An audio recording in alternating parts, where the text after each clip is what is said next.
Assalamualaikum warahmatullahi wabarakatuh. Mahasiswa, baik, hari ini kita lanjutkan materi ya. Kali ini saya ingin berdiskusi tentang rancangan bujur sangkar Latin di dalam rancangan percobaan. Baik, sebelumnya telah disampaikan bahwa rancangan acak lekap itu adalah suatu rancangan yang kita desain jika kondisi percobaan dalam Adapun ya, bahan dan alat untuk mencangkok pohon yaitu tanah organik, seluruh faktor di luar perlakuan, tali rapia, pisau cutter, dan plastik. Objek percobaan itu pohon yang dipilih untuk mencangkok yaitu pohon tembesu. Cara mencangkok tanaman yang pertama yaitu menguliti bagian batang yang dipilih.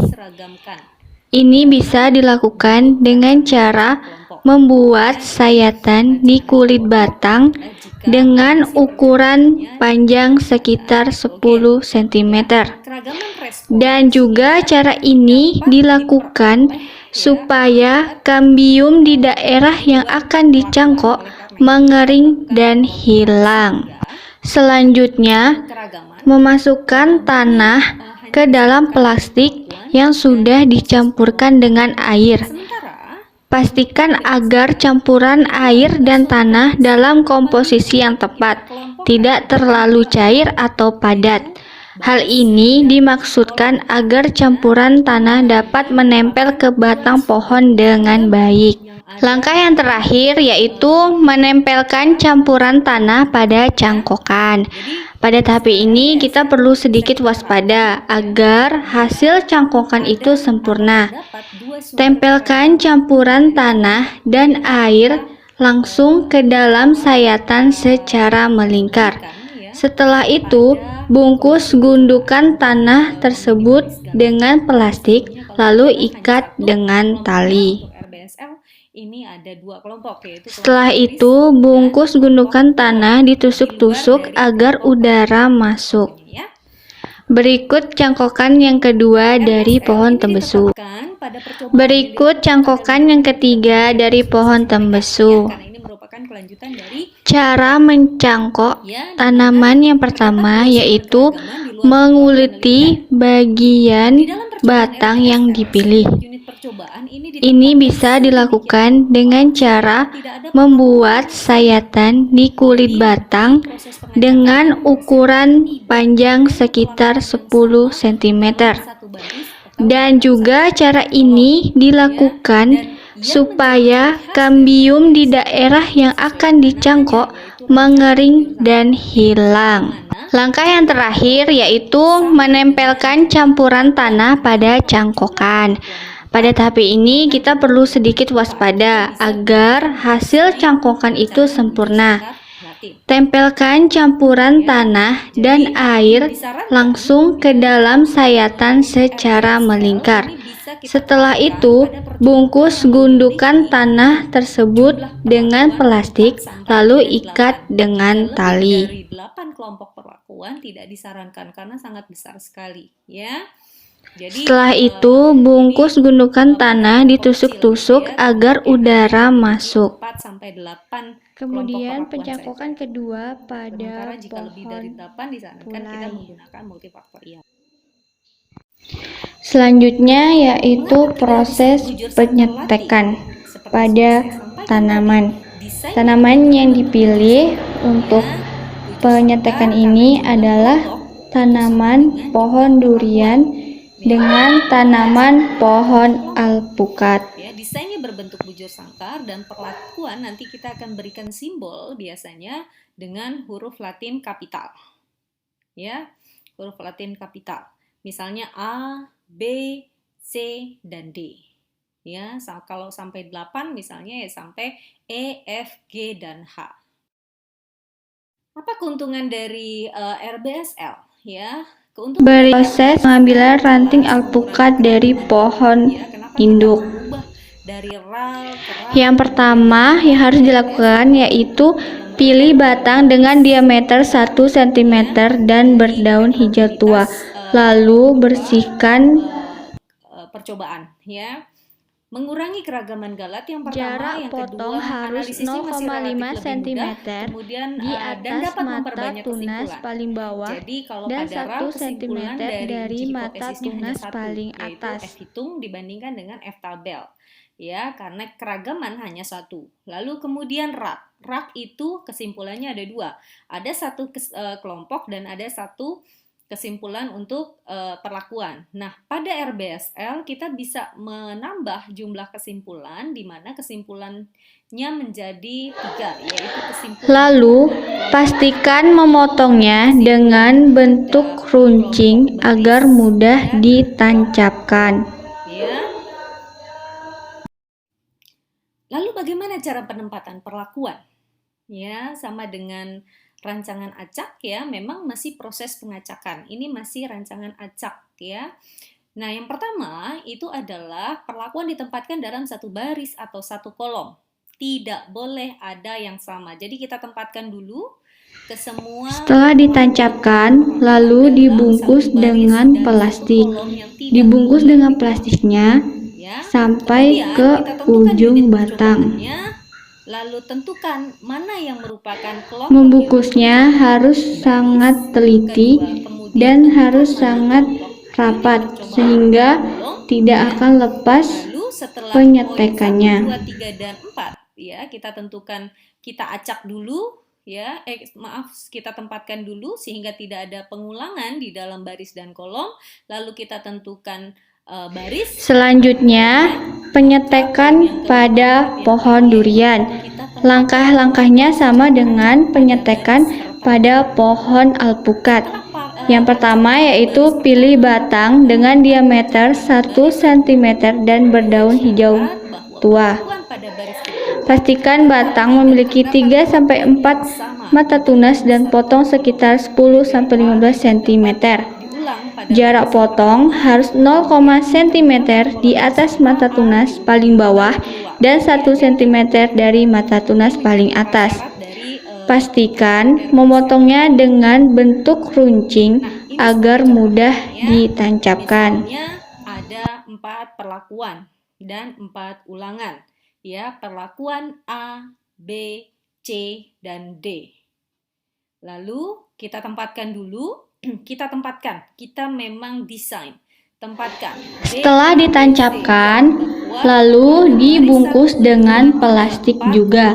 Dibungkus dengan sangat rapi dan teliti sehingga tidak akan lepas penyetekannya. Pada baris dan kolom yang sama.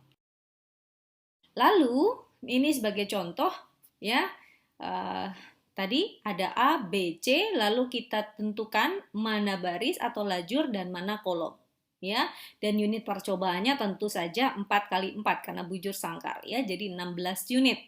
Kita buat kotak-kotak ya, kita buat petak unit percobaan sebanyak 16, lalu kita tempatkan kelompok-kelompok ya dengan tadi ya memenuhi syarat tidak terjadi pengulangan pada baris dan kolom.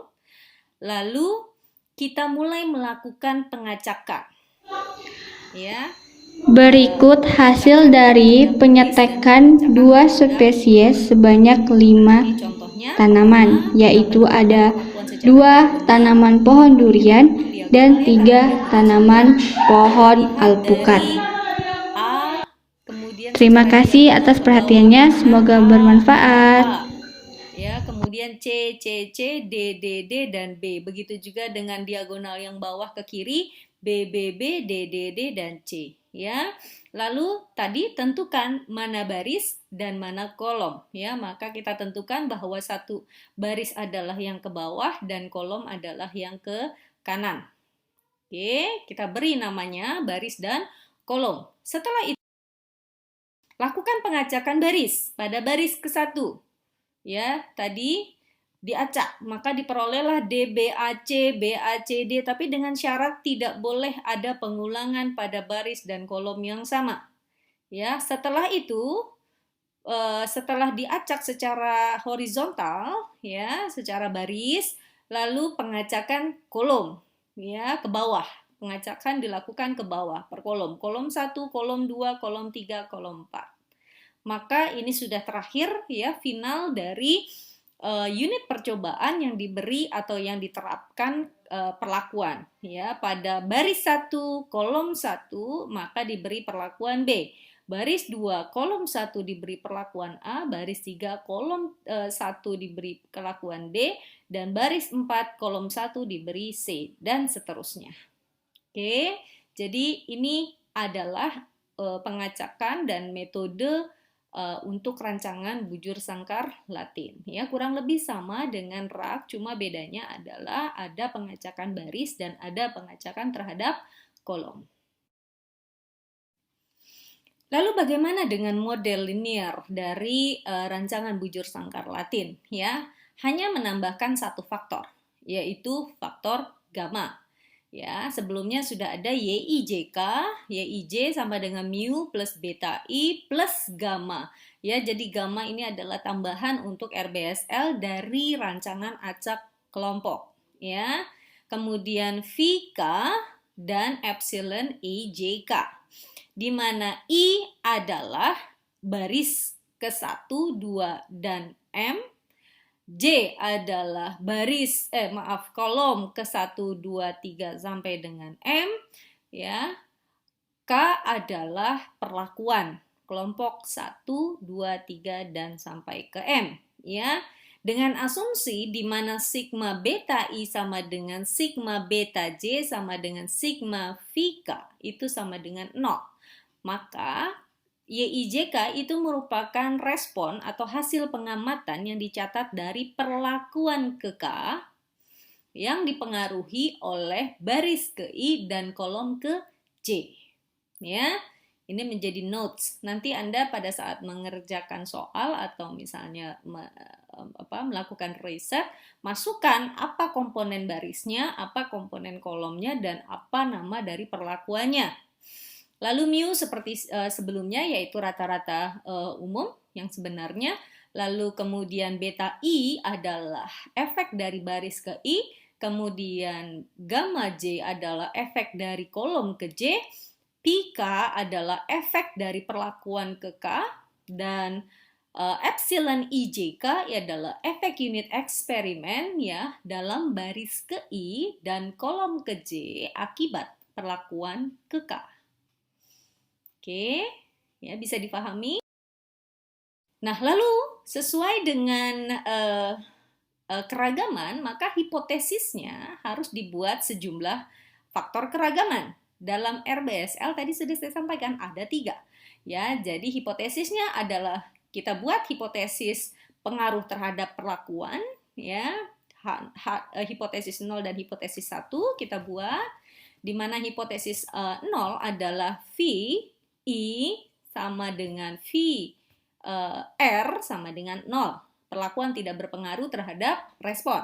Nah, untuk hipotesis satunya paling sedikit ada 1 K, karena dia perlakuan ya, pakainya K notasinya, di mana VK itu tidak sama dengan 0. Lalu yang kedua, keragaman yang kedua adalah pengaruh dari baris. Maka hipotesis 0 dari baris adalah beta. Beta I atau beta J ya. Maaf, beta I ya. Beta I sama dengan beta R sama dengan 0, di mana baris tidak berpengaruh terhadap respon yang diamati. Ya, sementara hipotesis satunya paling sedikit ada 1 I, di mana beta I tidak sama dengan 0. Tadi I adalah untuk baris ya. Lalu yang ketiga, hipotesisnya adalah pengaruh untuk kolom. Hipotesis 0-nya adalah gamma. Ya, tadi kolom dinotasikan dengan gamma. Maka gamma J ya sama dengan gamma R sama dengan 0, di mana kolom tidak berpengaruh terhadap respon. Dan hipotesisnya paling sedikit ada 1 J, di mana gamma J-nya tidak sama dengan 0. Oke, sampai sini bisa dipahami ya. Kita lanjutkan. Setelah kita tentukan hipotesis, kita lanjutkan dengan membuat tabel analisis sidik ragam. Ya, berbeda dengan RAL, di mana keragaman hanya dari perlakuan, lalu RAG keragaman diperoleh dari kelompok dan perlakuan, maka untuk RBSL sumber keragamannya bertambah 1, yaitu kelompok baris dan kelompok kolom. Ya, karena ada 3 sumber keragaman, maka ada 3 hipotesis tadi ya. Hasilnya adalah berupa 3 F hitung, yaitu F hitung perlakuan, F hitung baris, dan F hitung kolom. Apa dampaknya gitu ya? Setelah kita dapat 3 F hitung berarti ada 3 kesimpulan. Gitu ya. Rumusnya masih sama dengan apa yang telah saya sampaikan di RAL ataupun RAK ya.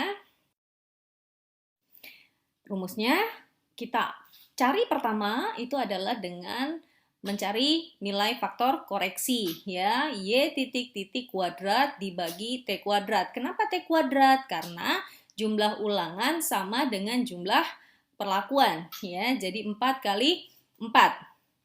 Jumlah kuadrat total atau JKT itu adalah sigma ya dari Y I J K kuadrat dikurangi faktor koreksi. Lalu kita cari jumlah kuadrat baris, jumlah kuadrat kolom, jumlah kuadrat perlakuan, dan terakhir jumlah kuadrat galat yang merupakan selisih dari JKT dikurang JKB dikurang JKK dan dikurang JKP.